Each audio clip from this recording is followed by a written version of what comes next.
Before the break, we asked who claimed 24-hour drinking wasn't working.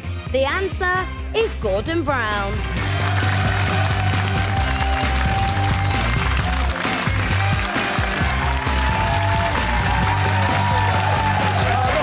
In the run-up to May's spectacular election, a bloke called Gordon Brown admitted that 24-hour drinking wasn't working and ordered a review of the law, pretty much like everything else he did, not working. You're watching, he's probably not working now. First, though, will you be raising a glass to celebrate the 5th birthday of 24-hour drinking today? Yeah. Some of you look like you've already started. New Labour hoped its overhaul of licensing would lead to less drink-fuelled violence and usher in a more relaxed continental attitude towards alcohol. Around 1,000 bars now offer a full 24-hour service, and many, many more have extended their opening by 2-3 hours a night. Labour believed that staggering closing times would mean fewer people spilling onto the streets for an after-hour tears-up. Unfortunately, things didn't go to plan and they just became staggering closing times. We drink more per session than any other EU country. We're good at something.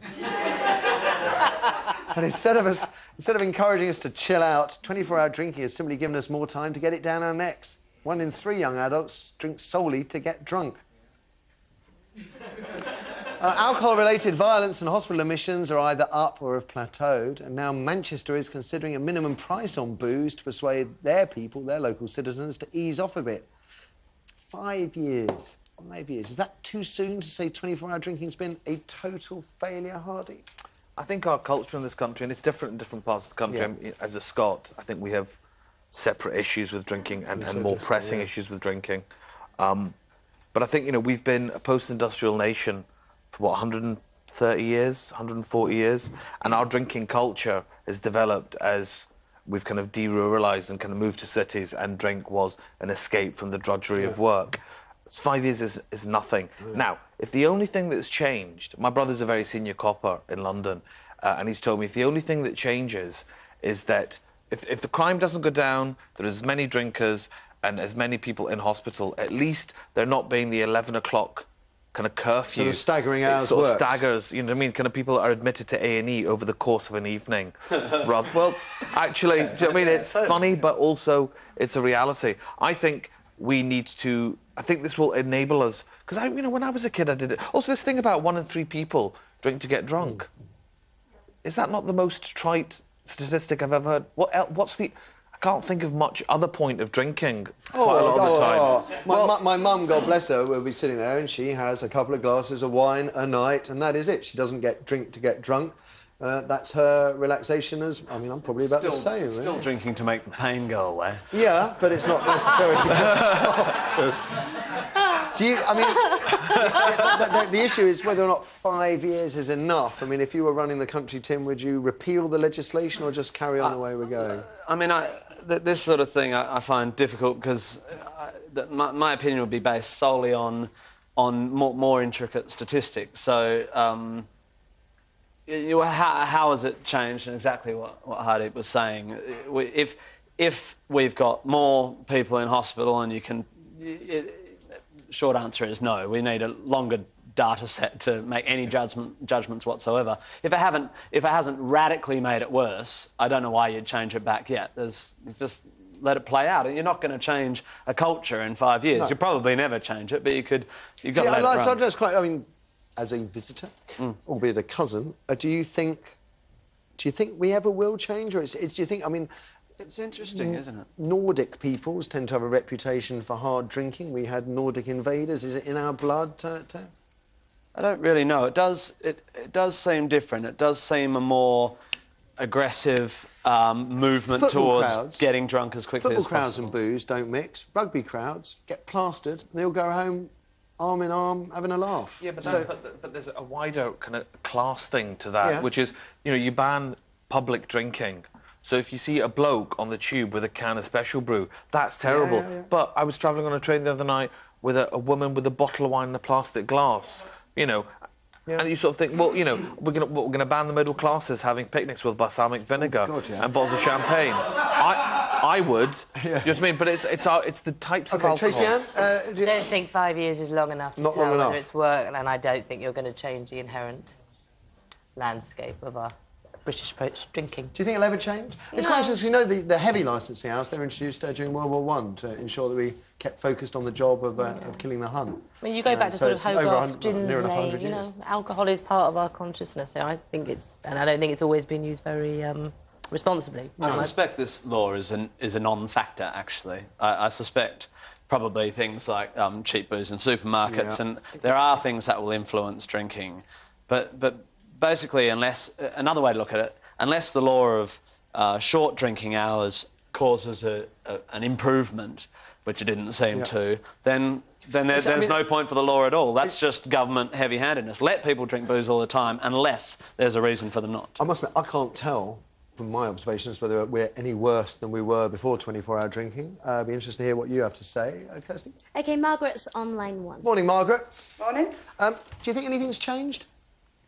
Well, we've got a pub, and when we applied for a licence 5 years ago, we were specific in Tameside, near West Manchester. We were specifically told that nobody will be given 24-hour drinking by the council, so don't bother applying. And yet, all the supermarkets got 24-hour drinking in Tameside. Do you think that's part of the problem? That the supermarkets are the problem. Because we're all here to control how people drink, whether they go, whether you serve them when they're drunk.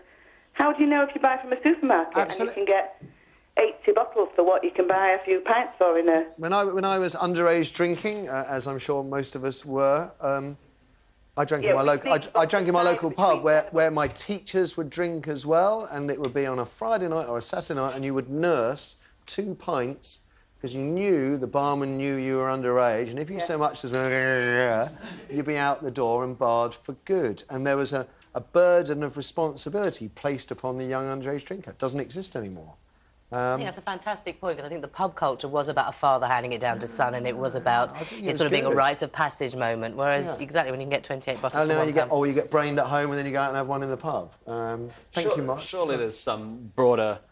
We're probably not, again, mapping the right thing. I got the feeling when I first moved over here that Friday night, you know, what I said before, kill the pain, is probably very connected to other economic things. We're working longer hours, we're more stressed. You know, I think it's more about our lives and how... That we need the release. That we need the release. I doubt very much whether... And you're right about the working hours. You know, we're the heaviest drinkers in Europe. We also work the longest hours in Europe, so maybe there is a correlation there. We'll have another call and then try. We have John next on line 2. John, good morning. Good morning, how are you? I'm very well, thank you. Sober, that's unusual at this time of the morning. You should spend more time down the pub then. Chance would be a fine thing. If I did go down the pub more, would I see people out of their brains worse than we would have done 5 years back? I don't think you do see that so much in the pubs. I'm a firm believer that the problems of binge drinking stems from supermarkets because of the price you pay. Yeah. Do you think we'll ever change? I think things are changing. Pubs are changing fairly rapidly nowadays. I think if you've just got what we used to call a boozer, which is, you know, just drinkers, they're slowly dying. If you're not doing food and accommodation, I think pubs will close. I believe it was at the state of about 50 a week at one time throughout the UK, and this is because the prices that you pay in pubs, although you believe to be expensive, are not really, because that's what we have to pay the brewery for, make a profit to run the pub. But relative to supermarkets, they look really expensive because supermarkets are able to do it so cheap they can use booze as a loss leader.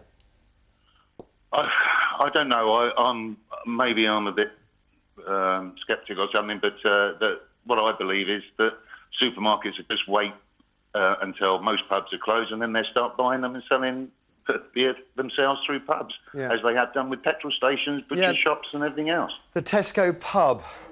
Oh. Listen, every little helps. Yeah. I don't even like food in pubs.